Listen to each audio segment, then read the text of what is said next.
All right, welcome to The Explainer. Today we are diving into one of the most talked about tech interviews of the year, a true cinematic showdown for the future of AI.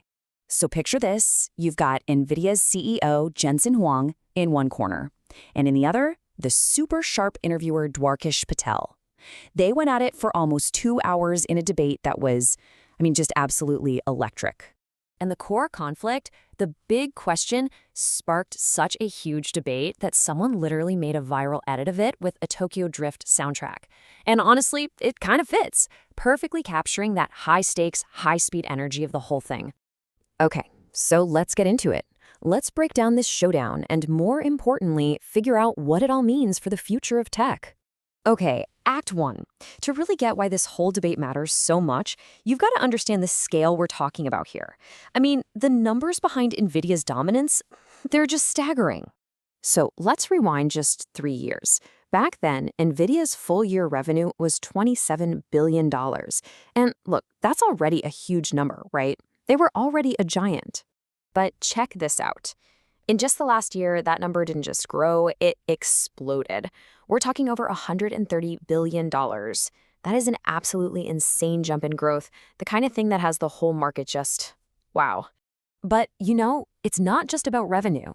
The real story here is their power, and you see it in their profit margins. They're now looking at over 50% net profit. To put that in perspective, they were at 16% before. That kind of jump is almost unheard of. It's the kind of profitability you only see when you can pretty much name your own price. So how did they build this empire? Well, it all comes down to their secret weapon, their moat, the CUDA software ecosystem. The best way to think about it is like a special language that only NVIDIA's chips can speak perfectly. For years, all the smart AI researchers have been writing their code in CUDA, which turned it into the gold standard. And that, in turn, made NVIDIA's hardware basically indispensable. All right, Act 2, the confrontation. See, when there are hundreds of billions of dollars on the table, the pressure starts coming from everywhere.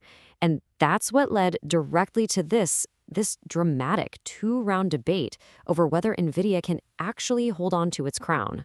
So, round 1 was all about business, all about the competition. And the question was simple, but man, was it brutal. Is this massive advantage NVIDIA has actually defensible? Can they keep it up? On one side, you've got Jensen Huang's view.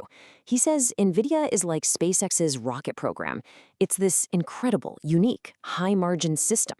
You can't just go buy another one. But the challengers, they're saying, hold on. It's becoming more like the car market. A place where, sure, you might like your BMW, but if a Mercedes comes along that's just as good and maybe cheaper, you can swap it out. Because at the end of the day, they both just get you from A to B. And this is where the challenger's argument really hits home.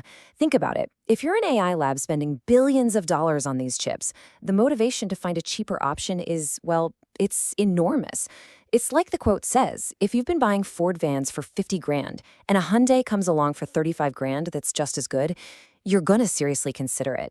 Even if it's a little inconvenient to switch, those savings are just too massive to ignore.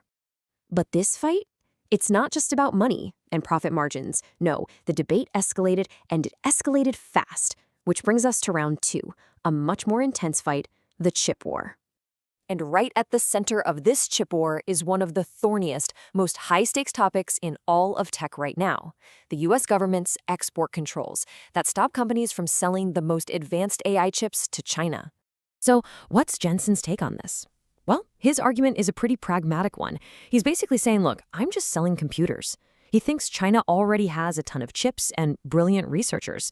So in his mind, it's actually safer to keep them on the American tech stack, where we can see what they're doing, instead of pushing them to go build their own rival ecosystem from the ground up. But the counterargument, it frames this in way starker terms.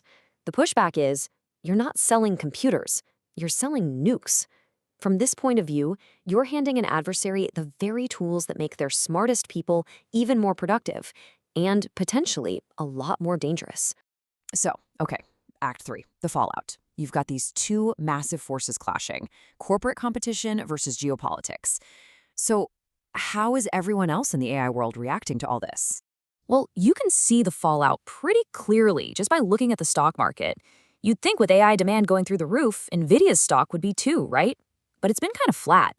And that tells you investors are getting nervous. They've seen this movie before, you know? Tech history is just littered with so-called unbreakable moats that, well, eventually got broken. They're worried that new competition is going to come in and squeeze those incredible profit margins. And that's why Jensen is fighting so hard to control this narrative. And believe me, the rest of the AI world is definitely not just sitting around. You've got old rivals like Intel making a comeback. You have Elon Musk's xAI renting out its own GPUs to other startups.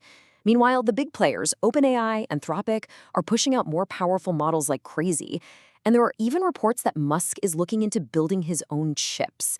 The whole landscape is just getting more and more competitive every single day. Which brings us back to where we started, with the final multi-trillion-dollar question.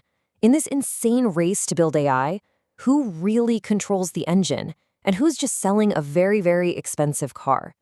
As the AI boom completely reshapes our world, that line, the one between being the irreplaceable engine and just another part that can be swapped out, that is where this entire cinematic showdown will ultimately be won or lost.